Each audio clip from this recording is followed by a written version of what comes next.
forward and hand over to Jason Anderson from the IDC to talk us through market overview. Over to you, Jason. Thank you for that. So as Andrew said, my name is Jason Anderson, and I work as an analyst with IDC. At IDC, we evaluate and analyze the IT market worldwide. We interview thousands of decision makers and organizations, and we talk to technology vendors about their strategy as well. And today I'm going to share with you some of our findings in this research across different areas. So, why is SIP important? Quality of service and reduced cost of ownership are significant priorities, as you can see in this survey, for companies looking for enhanced voice services. Adding unified communications to voice is becoming more important as a secondary priority. And this graph shows you the results of two surveys that we've done across European enterprises over a 2-year period. So you can clearly see a shift in the market of why SIP is becoming important for enterprises. In our survey, we made a simple self-evaluation of how the respondents thought their organization responded to the IT development place in their company. We asked them to designate themselves as slow to adopt, moderate average deployment speed, or fast to deploy technologies or services. Fast ICT leaders are significantly ahead of others when it comes to migration, as they seek to embrace third platform opportunities such as cloud, mobility, and a collaborative work style very quickly. This is one way to view the market. How would you designate yourself? Would you designate yourself as a leader or a follower or a laggard? And what makes a laggard in your industry? How do you get help to move from a laggard perspective to another state where you'd rather be in terms of your IT deployments? Make sure that you discuss with a vendor who can support you in that discussion.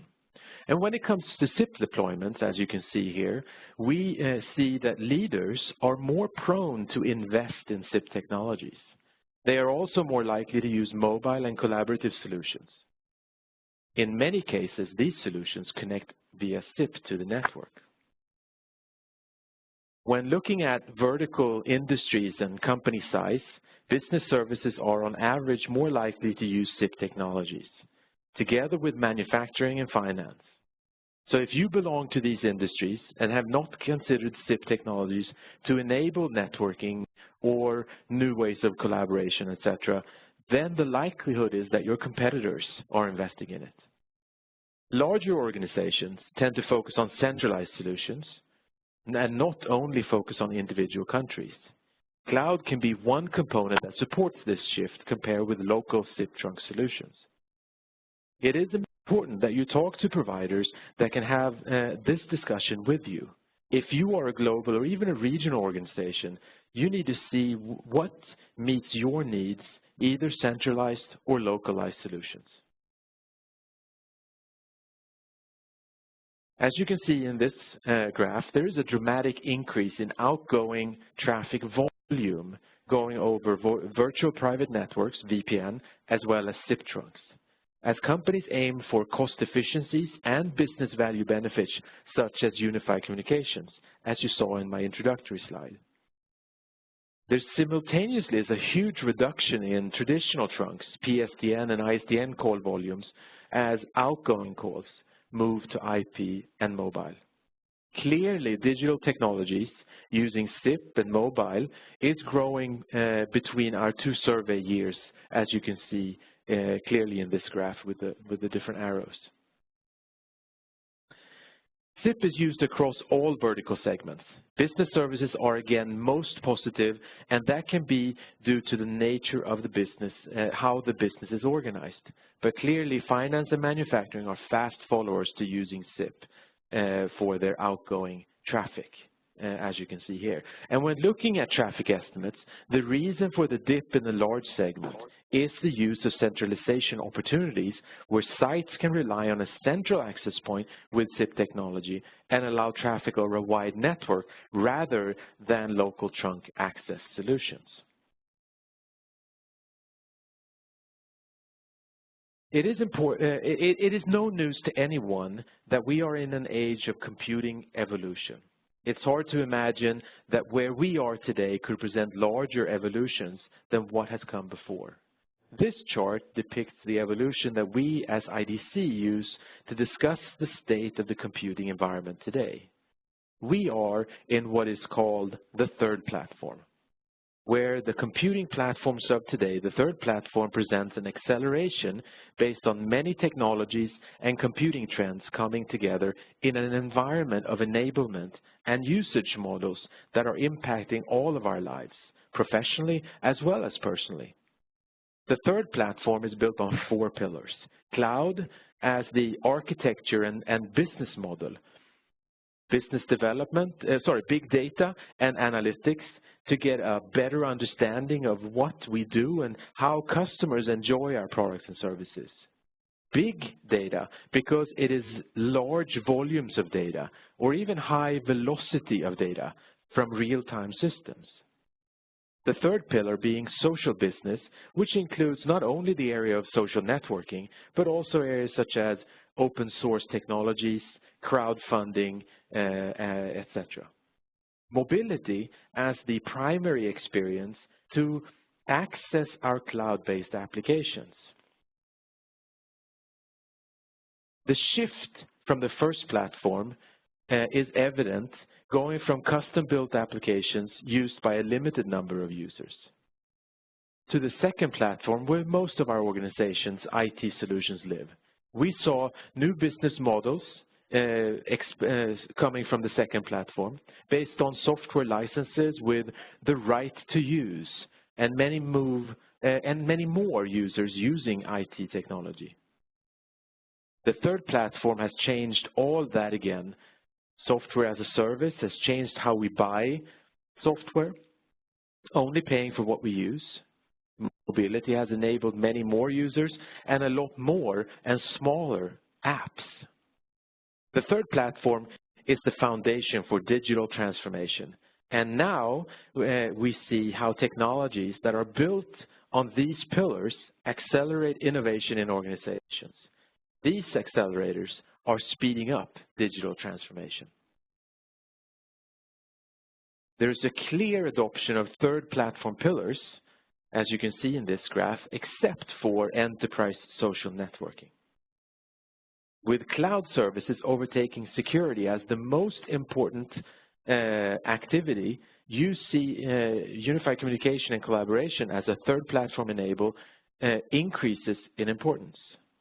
All these initiatives are important to European organizations. And remember that you need to talk to your service providers that can discuss these with you and give you a holistic understanding to what they can do for you. As you can see, security is continued area of importance. Cloud services can be one reason which is pushing large organizations to adopt the centralized strategy for SIP. SIP also has the capability to be encrypted to secure traffic. Mobilized workforces has in Europe increased dramatically, which is also evident from the previous slides on traffic volumes. A good place to start is to look at how we define digital transformation. Essentially, for IDC, digital transformation is the application of third platform related technologies to fundamentally change the way something is done. That includes new business models, products, and new services. And this is generally with a design-led view of the customer or customer's customer. At a global level, IDC has assessed the maturity of enterprises' digital transformation maturity. So first, a few words on the model used to assess maturity. When considering digital transformation, it's not a one-dimensional process or change. There are many aspects that need to be considered to be able to assess maturity and success. IDC assesses organizations' digital transformation capabilities using these 5 dimensions. Leadership measures a set of disciplines that enable businesses to develop a vision for digital transformation. Omni-experience assesses the presence of an omnipresent and multidimensional ecosystem to continually amplify experiences for products and services. Work sourcing refers to the sourcing, deployment, and integration of resources, both internal and external. Operating model, or operations, looks at how works get accomplished in terms of digital transformation. And finally, information looks at the ability of an enterprise in extracting and developing the value and utility of information relative to consumers, customers, markets, transactions, products and services, as well as physical assets and business experience. Companies that have started the journey towards digital transformation have seen how digital transformation have had an impact on their organization. 2/3 see that business is more involved in IT strategies. This partnership is critical to grow the maturity of the 5 dimensions we looked at for maturity. A bit more than half say that they have reorganized their own IT department, many of them to meet the new need from lines of business. And just under half have seen that they need to create a group focused on innovating the company offering, services, and way of working. So to summarize, most of the 3rd platform pillars are becoming top investment priorities as companies strive to digitally transform their businesses. Companies are looking for a combination of quality of service and reduced total cost of ownership from their voice platforms, first and foremost, while adding unified communication to voice has become more of a priority as they see unified communication as a tool for digital transformation. The steady migration from TDM to IP and mobile voice solution continues, and this has 2 elements, connections and traffic.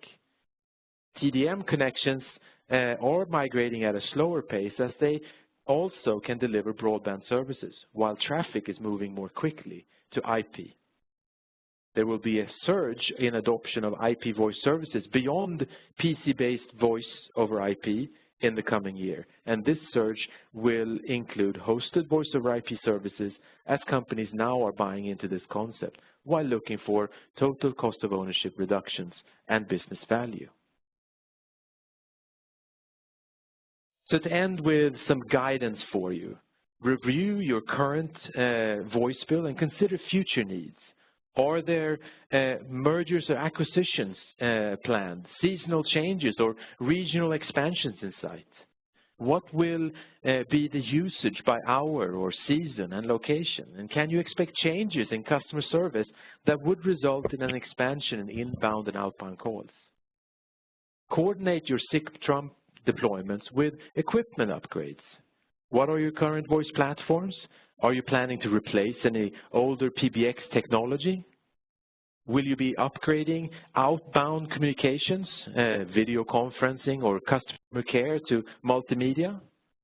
Remember that you need to rethink service resilience. Voice service availability will depend on IP connection availability. SIP trunking access could become the single point of failure. It is also important to remember the adoption of appropriate security measures. SIP is an IP-based service that will require corresponding security measures. And remember to also review other service parameters, things like service level agreements, sanctions if those are not met, any recent jitter or latency statistics that your provider or potential provider can provide and discuss with you. And of course, if things like fax services and other older technologies are important to you, make sure that those services are available to you from your service provider. And with that, I'd like to hand over to Jan, who will continue the presentation. Thank you. Thanks, Jason. This has been great insight on the market trends and good advice for international organizations on how to plan for the digital transformation. My name is Jan Richers, and within BT I'm responsible for our global SIP portfolio as General Manager for our global voice services. Digital transformation is indeed happening all around us, changing the way we work and communicate, and in fact changing our lives dramatically. Just think back to how we communicated with friends and colleagues from 10 years ago. I believe we all see the very significant changes technology has brought to us. In the next 15 minutes, I want to share with you our experience and learnings from deploying SIP solutions for our customers globally. We've heard from Jason how consolidating the corporate voice estate onto IP paves the way for a future-proof foundation. One key aspect is simplifying networks and gaining more control of the costs and functionality with converged networks as well as centralization. Every organization is at a different stage in IT and network maturity, as we just heard, or indeed transformation. And that is absolutely fine, because there are multiple entry points where SIP can be introduced. It is not like you suddenly missed the boat or might not have done various initial steps, nothing like that. You can introduce SIP almost regardless of your existing voice estate. For some customers, migration onto SIP is driven by reducing maintenance costs on legacy kit. Others plan deploying a unified COM server and want to avoid installing PSTN gateways locally. At BT, we have identified 4 typical scenarios, as on screen at the moment, which we will look into now. Let me start by quickly explaining the diagram on screen. The little buildings in the center represent customer sites or office locations. The small blue clouds to the right show the local PSTN connections, in fact the historic way of connecting to a public voice provider. The white clouds to the left show how customer sites are connecting to BT's MPLS service called IP Connect Global, and most importantly for our call today, how the BT One Voice service is then delivered across the MPLS axis, providing SIP connectivity to site. Many customers have already been running voice over their MPLS WANs for a couple of years. Connecting to a public SIP provider like BT allows customers to send their international public and on-net traffic across the existing MPLS circuits, typically delivering cost benefits around 25%. The local PSTN is still used for providing local numbers and carrying the domestic traffic. This is a very straightforward and simple solution, also viewed as a risk-free entry point to SIP, driving initial commercial benefits. More than half of the volumes we receive from our customers are handed over to us as SIP traffic. So already today we're talking about hundreds of millions of SIP minutes each month. But if you still happen to be on legacy TDM, no worries, that is still fine. But start looking into new communications technologies like SIP. There are significant cost advantages and efficiency gains to be realized.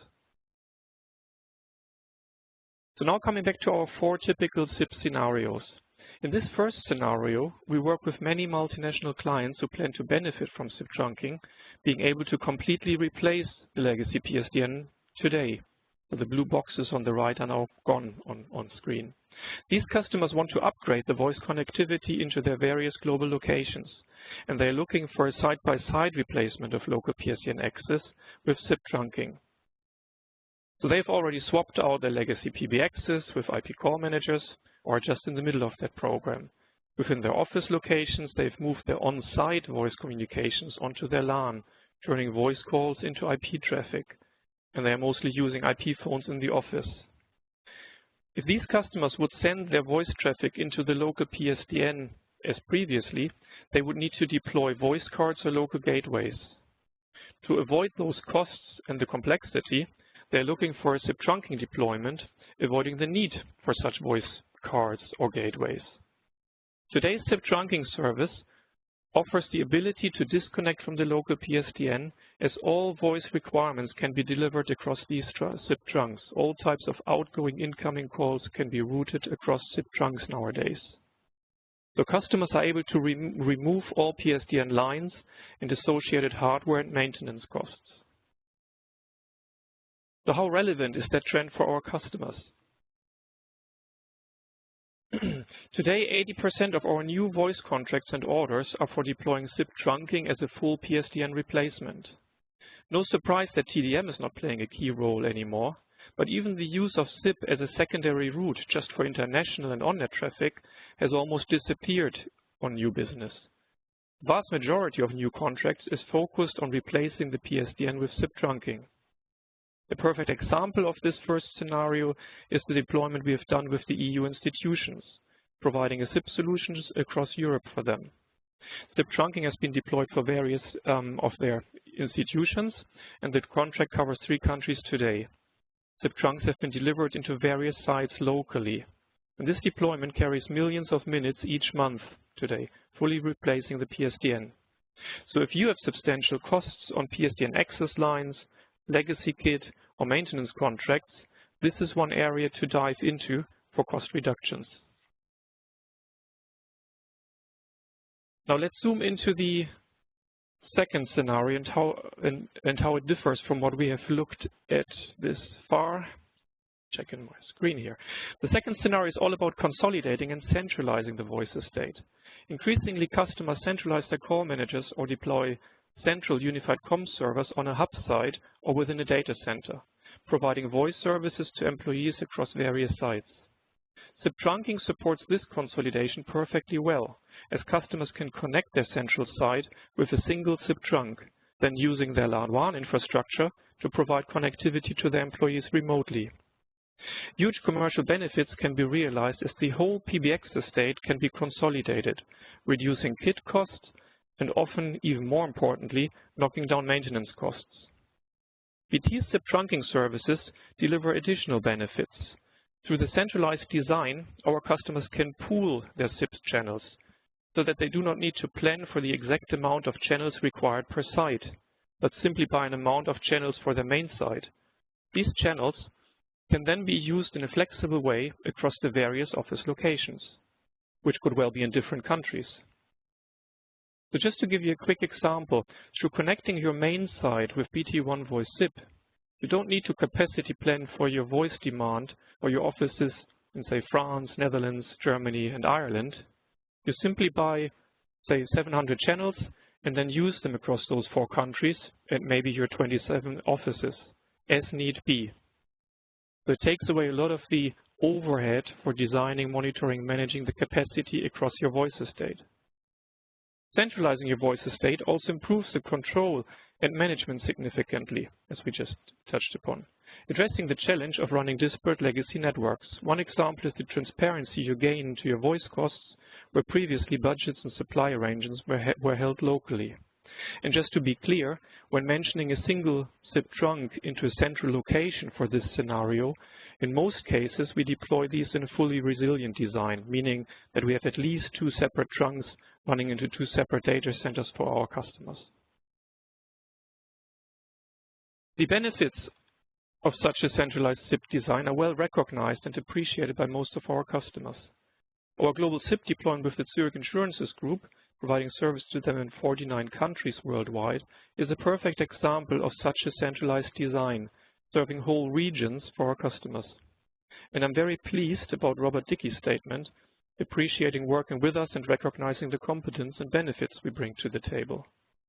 When you are planning to centralize your voice estate, as just described, you should ensure you choose a partner you trust in their resiliency and security capabilities, as you cannot afford those single central trunks going down. You should also look for proof points of the provider's experience in porting numbers in the various countries you operate in. Number porting procedures differ greatly from country to country, so we recommend you should choose a partner you trust with managing your international numbering estate. So let's look into the third scenario we refer to as new business initiatives. What is typical for this scenario is that the SIP demand is driven by strategic initiatives typically led by the business and overseen by the CIO, driving transformation of the communications estate and operational model of our customers. So let's look at each one of these business initiatives in more detail. A connected workforce. Some organizations have identified significant upsides for their business by changing their operational model enabling true collaboration across their workforce with unified communications. By consolidating and simplifying voice networks onto SIP, global companies can facilitate collaboration across a distributed workforce. Regardless of whether customers are deploying Skype for Business, Cisco HCS, or other vendor UC solutions, they all ideally interface into SIP trunking services for public call delivery and to receive incoming calls. So choosing the right SIP provider is a key element of any UC deployment. The next generation contact centers, SIP-based services can turn a designated site into an advanced contact center. Global SIP provides a cost-effective way to deliver lines and numbers into a contact center environment. It facilitates setting up contact centers with unified communications for multi-channel support and a better customer experience, bringing voice, chat, mail all in one place. And similarly, as we illustrated the use of SIP for centralized enterprise voice solutions, SIP allows the creation of virtual contact centers where agents can be based anywhere and distributed across various sites, even home offices, within a region. New market entry. As well as integrating existing offices across different territories, SIP can be overlaid onto existing networks to deliver a high-quality voice service to new branches without the need to deploy separate voice communications infrastructure. This enables a business to enter new markets more quickly and cost-effectively. SIP can be delivered over the MPLS, connectivity deployed into sites, or even run across the public internet. And lastly, acquisition alignment. Part of the challenge of growth through acquisition is the variety of services, vendors, and networks that are inherited. SIP networks can fast-track the integration of voice and unified communications across newly acquired sites, standardizing and consolidating on the same technologies. Jabil is a perfect example of deploying a program driven by their board to create a connected workforce as well as virtualizing their contact centers. Another objective was to replace their mixed existing vendor estate, hindering them to achieve their strategic intent.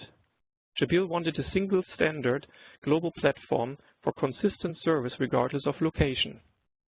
SIP was not an explicit ask initially, but has become a key enabler as we designed and deployed the overall solution with them. We're now in the middle of deploying a truly global collaboration solution for them, built upon SIP connectivity, and supporting them in realizing their ambition. Now sharing with you our fourth and final customer scenario of SIP deployments. Customers in this scenario are typically driving strategic initiatives to unlock the potential technology innovation is promising. There might not be a hard and fast business demand they are responding to, but these customers are embracing a vision of how to transform their business, leading upon their competitors on how they engage with customers or operate internally. Some of us would call them entrepreneurial. They're deploying SIP as part of their strategic roadmap, helping them sweating the benefits of the new ICT services and millions of applications Jason was referring to earlier on this call. They might be removing all corporate desk phones, introducing SIP clients, serving all their employees' communications needs, and integrating those SIP clients with other business applications they are rolling out globally. With consolidated infrastructure and centralized control, global companies can leverage new technologies for greater strategic impact. The network becomes fundamental as the foundation of running such a strategic and often hybrid ICT environment. As organizations consume services from public and private clouds, the public internet, as well as their own data centers, they need a network architecture that is secure and resilient to facilitate integration of such a hybrid services environment.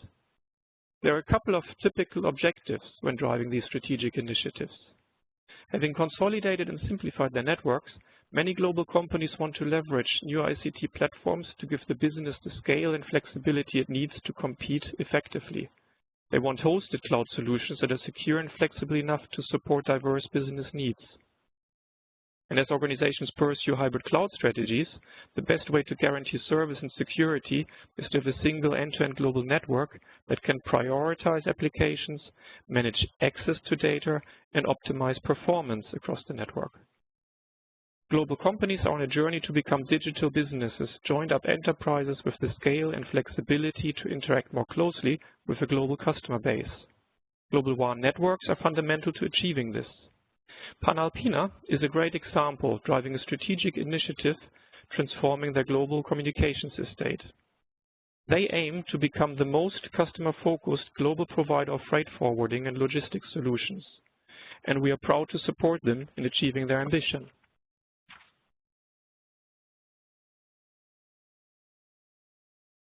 I hope stepping through these customer scenarios has stimulated some useful thoughts with you. On this slide, I want to wrap up on how customers make use of our SIP capabilities, giving you some insight on the size of today's SIP deployments. I won't dwell on those customers we already touched upon, but let me call out some more key facts. For Unilever, we're in the middle of deploying a collaboration solution and fully integrated network serving more than 170,000 employees. The Goethe Institute has been looking for a single global partner. For them, we are now deploying an integrated communications solution across 98 countries.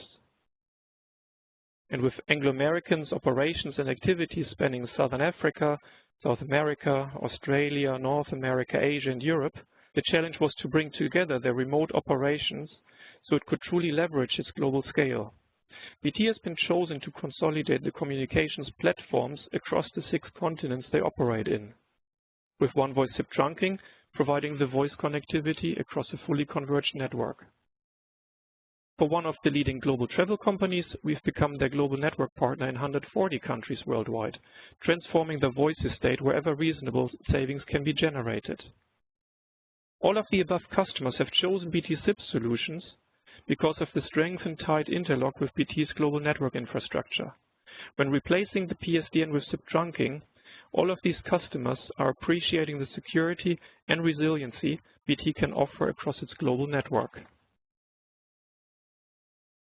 Within BT, we strongly believe in the power of cloud plus SIP, as we call it, transforming how we use and deploy collaboration solutions. We call this our Cloud of Clouds vision, as we acknowledge that our customers require a mix of our own services, including third-party applications, which are often hosted in the public internet. We are focused on supporting such hybrid cloud environments. We've connected our global network to many of the key internet-based third-party applications, enabling our customers to use these applications without exposing their own or end customer data over the public internet. We are providing a consistent and robust service and security wrap, as well as a monitoring layer across all the services our customers use, whether it's own build or third-party capability. This helps our customers to truly benefit from the digital possible.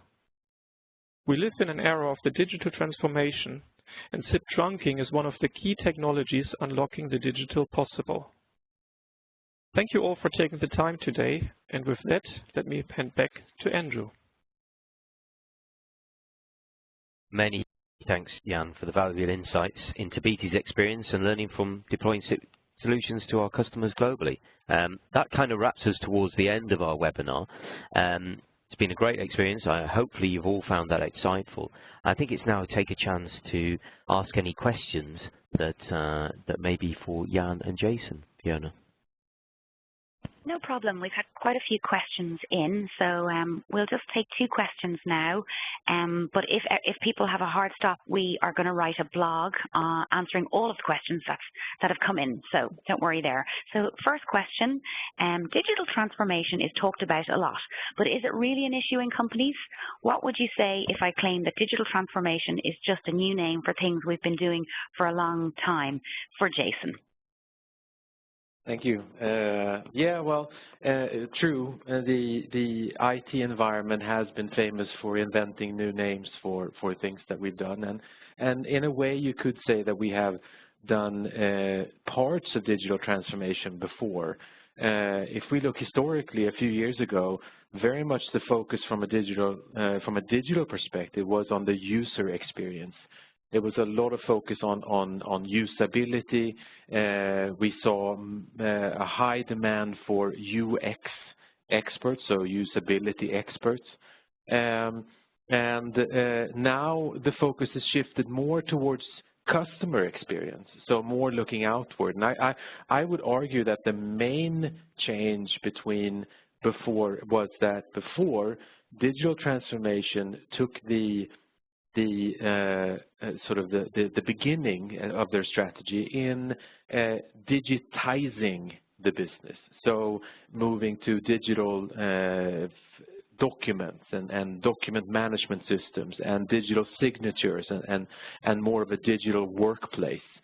While today digital transformation is actually looking at of a much more holistic approach with new business models, new ways of providing products and services, even innovating businesses, transforming companies from what they were yesterday into something completely new by basically changing how they do business with their customers.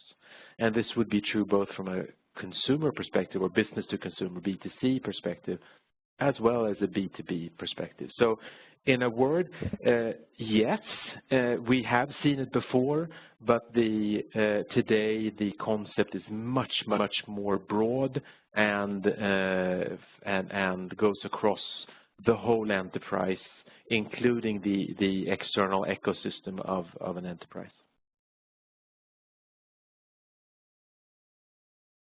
Okay, we have another question in. This is addressed to you, Jan. It says, you have stressed the importance of SIP in combination with cloud services. Can you expand on that? I'm not clear why SIP is crucial for cloud. Sure, and thanks for that. That's I think a key question today, really, and maybe let me start by coming at this from the cloud angle. When we talk about cloud solutions, and I think going back to the earlier questions, cloud you could view as maybe one of these hype phrases in the market these days. But basically, it just illustrates how services are deployed these days and moving forward. And when we talk about cloud services within BT, we look at cloud as what we call like private cloud environment, where customers might be clustering call managers or deploy a UC server on one of their hub sites or in a data center, but pretty much managing that themselves. That's like a private cloud environment. And again, talk about terminology. In previous terms, that might have been called an IPT cluster or just a central telecom solution. So those would be like private clouds. Then there are these public clouds where providers like BT are providing UC solutions from their own centralized architectures to our customers. So customers do not need to deploy servers and kit, but can consume the services from a cloud environment, from a carrier provider cloud environment. And lastly, maybe there are then these cloud services which are not linked in that sense to a direct maybe provider relationship, but are provided from the internet. What is common to all of these is that they're all about centralization of what we historically called like the PBX estate, again, when talking about communication cloud services. So it's bringing the PBX estate and capability into like a central location or up into the cloud, if you want to call it like that. And of course, you can use like local PSTN services to interface with these central cloud servers. But if you intend to serve a couple of countries in a region through such designs, then using the PSTN gets extremely complicated, as you need to deploy local breakouts, gateways to interface with the PSTN, bearing in mind that today's cloud services are all IP-based, and you need to convert that back to the legacy PSTN world. And managing such a estate of gateways and breakouts becomes quite complex also on an ongoing basis. And that is where the benefit of SIP trunking comes in, which does away with all of that complexity. You keep your traffic from the cloud environment as IP also into the public networks. That's the real crucial benefit. And over the last 2 years, SIP trunking has evolved in a way that there is sufficient coverage to really replace PSTN in the various countries, which has to do with regulatory compliance. It's about being able to port numbers into such a design, but being able to receive a PSTN replacement across a single fat pipe, bearing in mind the resiliency, of course, but a single fat pipe into a data center rather than trying to interface with local PSTN services in 6 or 8 countries from the same location. And then an additional benefit, linking back to what we call cloud of clouds, is that for many global organizations, there is nothing like just operating in a single international communications estate. Customers might have certain vendors in one part of the world, different vendors in another one, and they might be operating private clouds, say in Asia Pacific, where they have like call manager clusters. They might be consuming true cloud services from a public cloud, I mean, in the Americas, and do yet something different in Europe. SIP as a technology enables us to bring all these different flavors together and provide like a single homogeneous service wrap around the overall solution. So I hope that explains why personally I view and BT's view is that SIP is essential for cloud. Thanks, Jan. So that brings us to our conclusion. Just 1 or 2 more things before we wrap up. Firstly, thank you for attending, everyone. We still have questions coming in, so to reiterate, we will answer all our questions and we'll write out a blog answering our questions, so look out for that on social. Also, just to say thank you for everyone for your tweets. We'll be getting in contact with the winner of the competition directly, so some nice tweets going on there in the background. And then finally, I have emailed a link to a survey out to everybody. So if you could just take 2 minutes to fill out this survey, that would be really helpful to ensure that our events improve and we bring to you what you need. And so that's it then. This event is now included. Thank you. This event is now concluded. Thank you very much.